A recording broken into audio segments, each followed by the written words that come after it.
শক্তিরূপেণ সংস্থিতা নমস্তস্যৈ নমস্তস্যৈ নমস্তস্যৈ নমো নমঃ।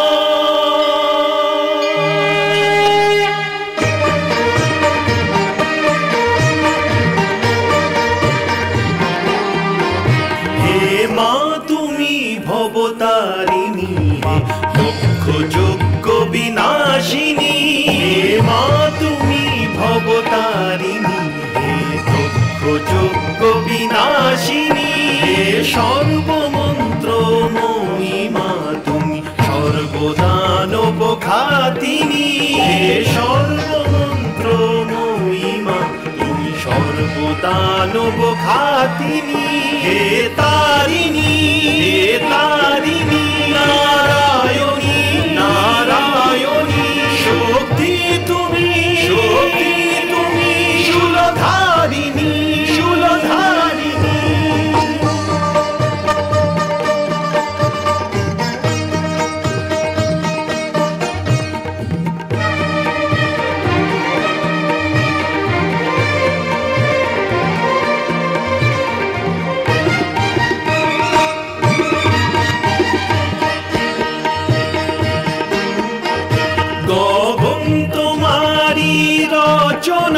তুমি বাতালেরই রচিতা, তুমি জননী হে পালিকা, সৃষ্টির স্থিতি সংহারিকা, সৃষ্টির স্থিতি সংহারিকা। ঘন শ্যামল রঘুপতিতে বিলীন তোমারি কল্পনা, শূন্য তুমি পূর্ণমা হে জগদ্ধাত্রী কালিকা, কাটায়নী সুরবর্ষিণী তুমি মহিষাসুর মর্দিনী, হে তারিণী নারায়ণী নারায়ণী শক্তি তুমি শূলধারিণী শূলধারিণী।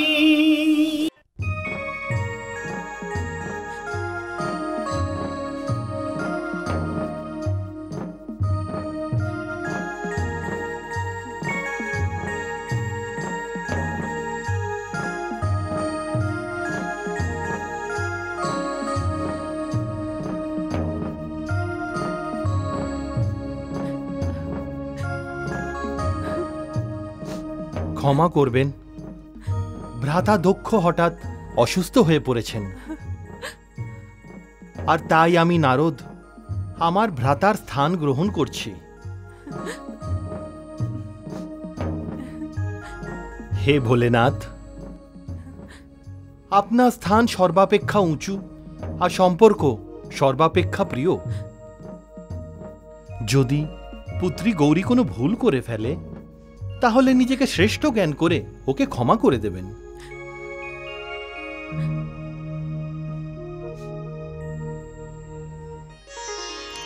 নিজের পিতাকে ক্ষমা করে দিস মা, কারণ উনি জানেন না যে কন্যার অশ্রুতে কত শক্তি থাকে। আজকে ওনার অভিমান পরাজিত হয়ে গেছে, ওনার অহংকার ভেঙে টুকরো টুকরো হয়ে গেছে। ঘৃণা করা ছাড়া ওনার কাছে আর কি বা বাকি আছে? আমার হৃদয়ের মণি, যা সংসার কর, শ্বশুর বাড়ি গিয়ে নিজের বাপের বাড়িকে ভুলে যাস না, নিজের মাকে ভুলে যাস না।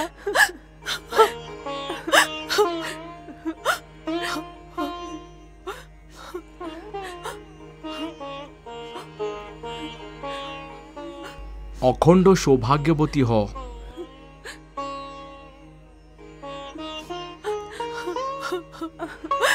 গৌরী, গৌরী চলো মা। যাও গৌরী। আসুন ভোলেনাথ। তাতশ্রী, সত্যি আপনি এক পিতার ধর্ম পালন করেছেন। আমি আপনার কাছে ঋণী হয়ে রইলাম। পুত্রী, তুই মায়ের ঘর থেকে আনন্দ আর খুশির সৌরভ নিয়ে যা। ঋণের বোঝ না।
আসুন দেবী গৌরী, আপনার বাসস্থান কৈলাসে আপনাকে স্বাগত জানাই।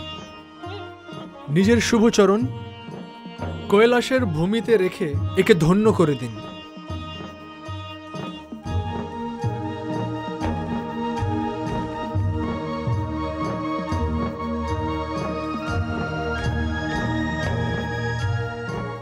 আমি আপনাদের কৃতজ্ঞ। আমার বরযাত্রায় যোগদান করে আমার সম্মান বৃদ্ধি করেছেন। এই বিবাহ কার্যে উপস্থিত থেকে আমরা সকলে নিজেদের সম্মান বৃদ্ধি করেছি। মহাদেবের মতন সুপুরুষ বর ও দেবী গৌরীর মতো সুন্দর কনে আর আমরা কোথায় দেখতে পাব? এইবার আমাদের যেতে আজ্ঞা করুন।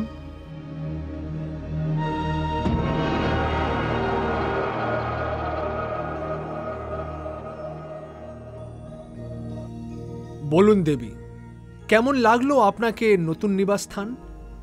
স্বামী, আপনি আমাকে নিজের হৃদয় স্থান দিয়েছেন। আপনার হৃদয় অপেক্ষা সুন্দর স্থান আর কি হতে পারে? না দেবী, আমার বলার সেই মাইনে ছিল না, কিন্তু আপনার বাবা দক্ষ এই ব্যাপারে অবশ্যই চিন্তিত হবেন যে ওনার কন্যা হিমে ঢাকা কৈলাসে কিভাবে থাকবে। যেভাবে আপনি থাকেন। দেবী, পুরুষ যতক্ষণ একা থাকে সে তার বাসস্থানের দিকে নজর দেয় না, কিন্তু অর্ধাঙ্গিনীকে নিয়ে আসার পূর্বে তাকে তার বাসস্থানের ব্যবস্থা করে নেওয়া উচিত।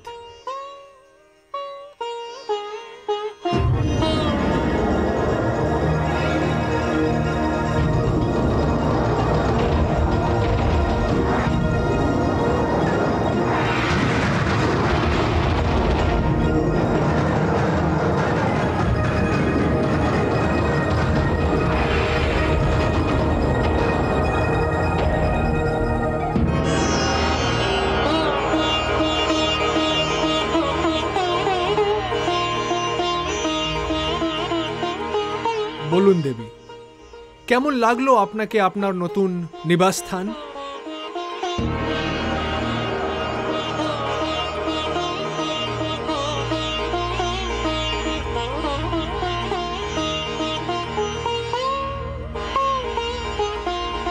হে মহাদেব, যদি আপনি আজ্ঞা করেন তাহলে স্বামিনীকে আমি সঙ্গে নিয়ে যাই। অবশ্যই দেবী, নিজের ভবনে প্রবেশ করুন।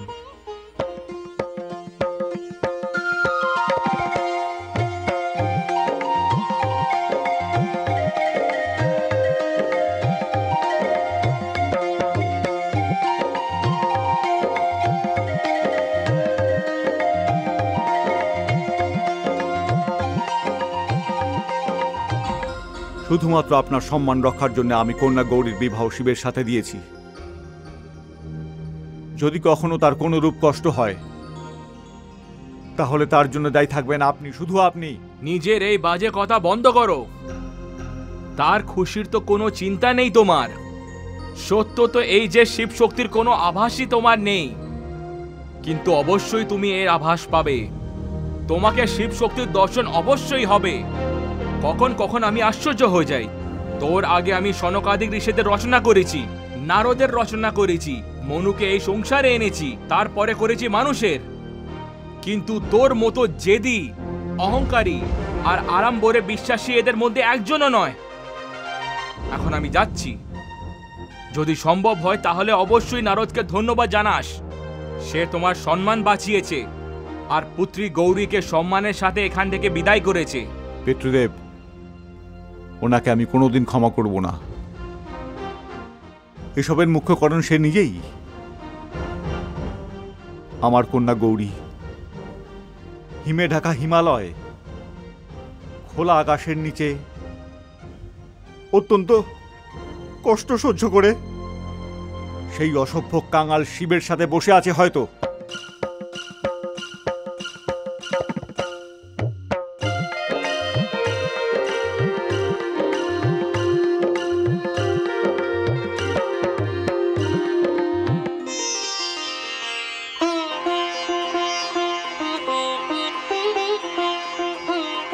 মহাদেবী সতী, এটি ত্রৈলোক্যনাথ ভগবান শিবের শক্তি কক্ষ।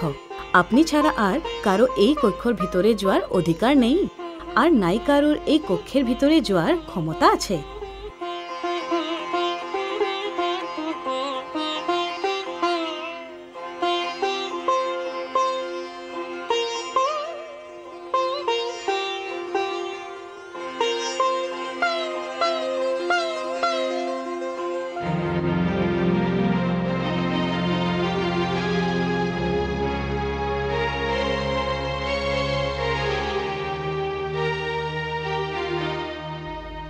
দেবী, সমস্ত অতিথিরা সম্মানের সাথে বিদায় নিয়েছেন। যাদেরকে আপনি নিমন্ত্রণ করে ডেকে এনেছিলেন তাদেরকে আপনি কন্যার বিদায়ের পূর্বেই ভুলে গেলেন।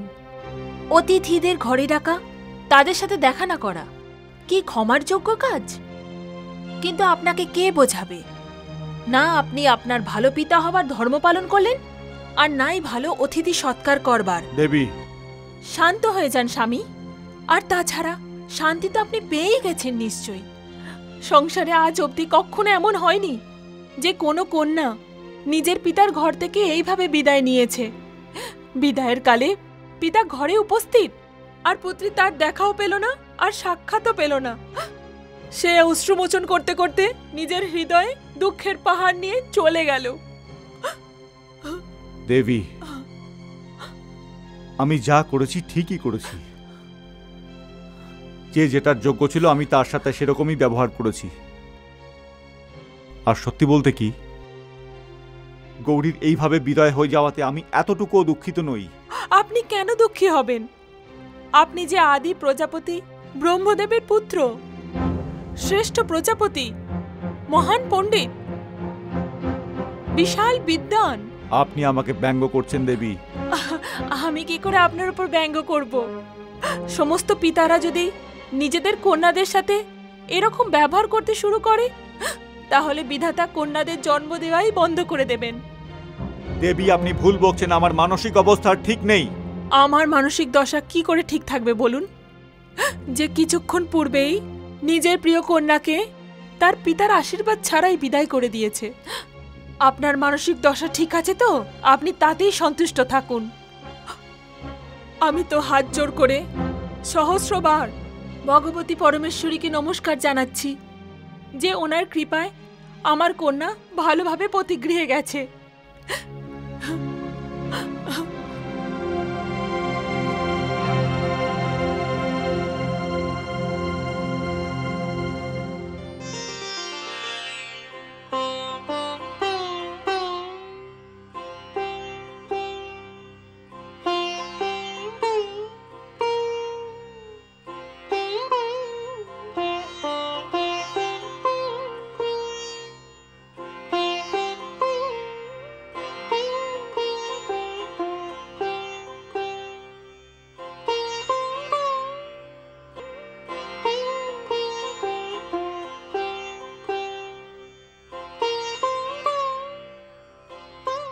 মহাদেবী সতী,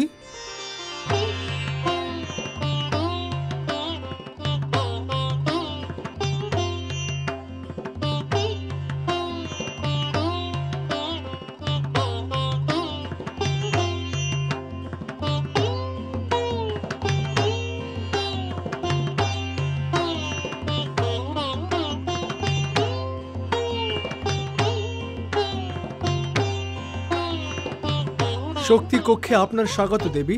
হে প্রভু, হে স্বামী, এ আমি কি দেখছি? আমি শিবের অর্ধাঙ্গিনী, তাই আমি জানি যে এ কোনো স্বপ্ন নয়, বাস্তব, কল্পনা নয়, সত্যি। কিন্তু আপনার এই রূপ। দেবী, আপনি শিবের অর্ধাঙ্গিনী, আর আপনি যা কিছু দেখছেন এটা শুধু আপনি দেখতে পাবেন, অন্য কেউ দেখতে পারবে না।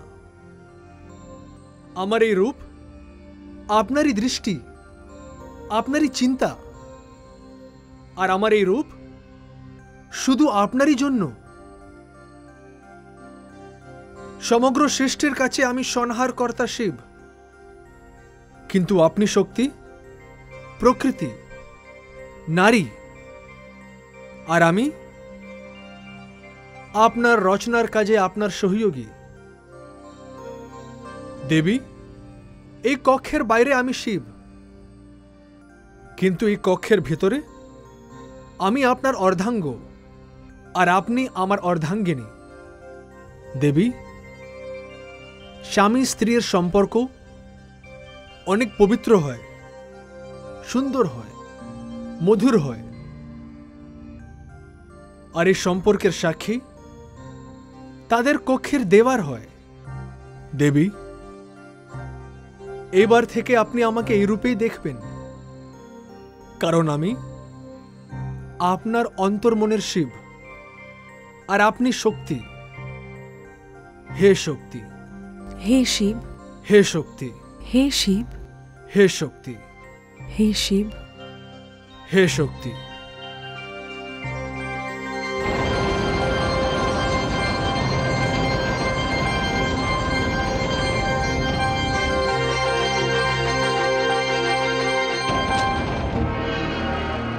নারায়ণ নারায়ণ।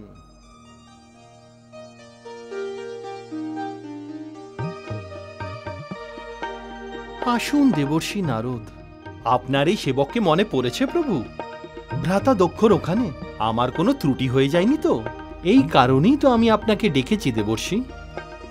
আপনার মতন মহান বৈরাগী যে এতটা ব্যবহারপটু ও আবেগপ্রবণ হবেন এ তো আমারও জানা ছিল না। আপনি কি জানেন না ত্রিলোকীনাথ? কিন্তু আমার কি করার ছিল? ভ্রাতা দক্ষ কন্যা গৌরীর প্রতি অন্যায় করতে চলেছিলেন। আমি বৈরাগী হলে কি হয়েছে? নিজের কন্যার ওপর আমি অন্যায় কি করে সহ্য করতাম? আর সত্যি বলতে কি, প্রথমবার আমি জানলাম যে মানব মোহমায়ার বাঁধনে কিভাবে বেঁধে যায়। তাই তো আপনার নামের ভজন করতে থাকাই নারদ যখন নিজের কন্যা গৌরীকে বিদায় করতে গেল তখন তার চোখ সজল হয়ে উঠল। তা তো আমি দেখলাম দেবর্ষি। আপনি তো জানেনই যে আপনি ও প্রজাপতি দক্ষ দুজনেই ব্রহ্মদেবের সন্তান। আপনার স্বভাব ও সরলতার ওপর যতটা গর্ব করা যেতে পারে ততটাই অহংকার ও অভিমানের উপর দুঃখ করা যেতে পারে। তাই তো বলা হয়ে থাকে যে জলে অর্ধেক ভরা কলসি সবসময় উছলে উঠতে থাকে। ওইদিকে ভগবান শিবকে দেখুন, ওনার স্থানে যদি অন্য কেউ থাকতো তাহলে এত অপমান করতে থাকা দক্ষকে মুহূর্তেই বধ করে ফেলতেন। কিন্তু যেখানে শক্তি আছে, সংযম আছে, সেই শিব। আর যেখানে পাপ আছে, আড়ম্বর আছে ও ব্যর্থ অহংকার আছে, তা দক্ষ। প্রভু, আমাকে বলুন যে আমি মোহমায়ার বাঁধনে আটকে পড়লাম না তো? না দেবর্ষি নারদ, আপনি তো একজন সাধু হওয়ার উদাহরণ দিয়েছেন। যে সাধুর হৃদয় করুণা নেই, মমতা নেই, অপরের প্রতি মঙ্গল চিন্তা নেই, সে নারদ হতেই পারে না। আমি আপনাকে এই কারণে স্মরণ করছিলাম যে ভগবান শিবকে ওনার শক্তি গৌরীর সাথে মিলনে আপনি অত্যন্ত মহান যোগদান করেছেন। প্রভু, আপনার মুখ থেকে এই কথা শুনে আমি ধন্য হয়ে গেলাম, আমি ধন্য হয়ে গেলাম। নারায়ণ নারায়ণ।